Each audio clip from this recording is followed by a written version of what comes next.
আজকে আপনাদের সাথে একটা খুব গুরুত্বপূর্ণ জিনিস নিয়ে আলোচনা করব। আমাদের এখানে ভূত চতুর্দশীতে প্রচলিত আছে ভূত চতুর্দশীর দিন 14টা প্রদীপ দিতে হবে। হ্যাঁ, 14টা প্রদীপ অবশ্যই দিতে হবে, কিন্তু আমরা সবাই দেই। কিন্তু আমরা কি জানি কোথায় কোথায় প্রদীপ দিতে হবে? আর প্রদীপের সাথে কয়েকটা জিনিস হয়তো মেশালে আমরা খুব ভালো আমাদের সংসার পথে চলার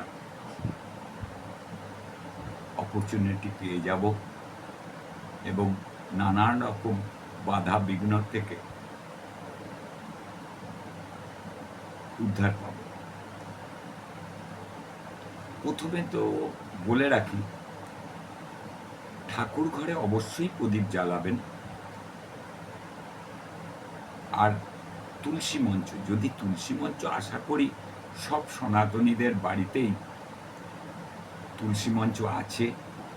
তুলসী মঞ্চ না থাকলেও বাড়িতে সীমানার ভিতরেও তুলসী গাছ নিশ্চয়ই আছে। তুলসী গাছের গোড়ায় বা তুলসী মঞ্চে একটা প্রদীপ অবশ্যই দেবেন। সদর দরজার কাছে প্রদীপ দেবেন। সদর দরজার দুপাশে দুটো প্রদীপ দেবেন। আর তাতে বন্ধুরা, একটা আপনাদের কাছেই আছে, প্রত্যেক বাড়িতেই আছে, দুটো প্রদীপে না একটা করে লবঙ্গ দিয়ে দেখুন।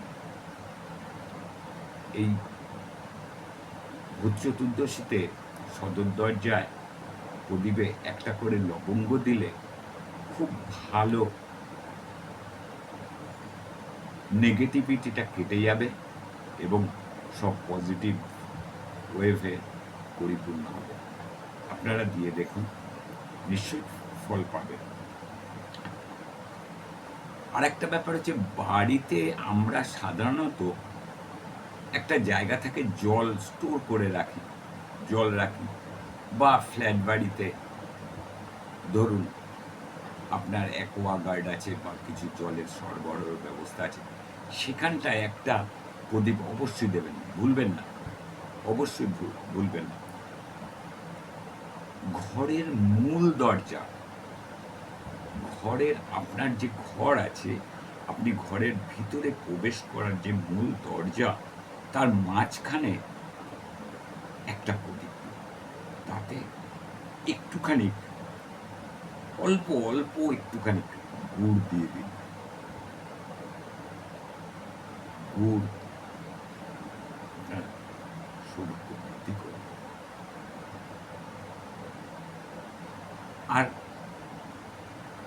আর একটা কথা আমরা বলে রাখি, আমরা সবসময় জানি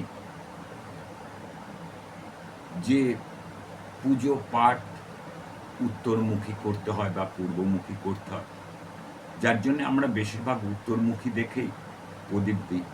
কিন্তু আরেকটা জিনিস, খুব খুব গুরুত্বপূর্ণ তথ্য, একটা দক্ষিণ দিকে মুখ করে অবশ্যই একটা প্রদীপ দেবেন। এটা আপনাকে অনেক বিপদ আপদের থেকে রক্ষা করবে। ছোট্ট করে বলে রাখি, এর পিছনে অনেক কাহিনী আছে, আজকে আর কাহিনীটা বলছি না। ওই দক্ষিণ দিকে যে প্রদীপটা দেওয়া হয়, সেটা যমদেবের উদ্দেশ্যে, যমদেবের উদ্দেশ্যে দেওয়া হয়। আপনি শুধু প্রার্থনা করবেন, হে যমদেব, আজকের দিনে তোমাকেও স্মরণ করছি, তুমি আমার বাড়ির সকলের বিপদ আপদ থেকে রক্ষা করো, এই বলে নমস্কার করবেন। এই যে বললাম প্রদীপ দিতে, আমি কিন্তু কয়েকটি মেন জায়গাটা বলে দিলাম। আর বাকি যে প্রদীপগুলো থাকে সেগুলো আপনি দিতে পারেন, হয়তো ঘরের মাঝখানে একটা দিলেন বা বাথরুমের দরজার কাছে একটা দিলেন, তাতে কোনো অসুবিধা নেই। কিন্তু যে পয়েন্টগুলো বলে দিলাম, এটা অবশ্যই করবেন। মনে থাকবে তো? ভুলবেন না কিন্তু। অবশ্যই অবশ্যই দিয়ে দেখুন, দেখুন পরের বছর কি রেজাল্ট পায়। নমস্কার।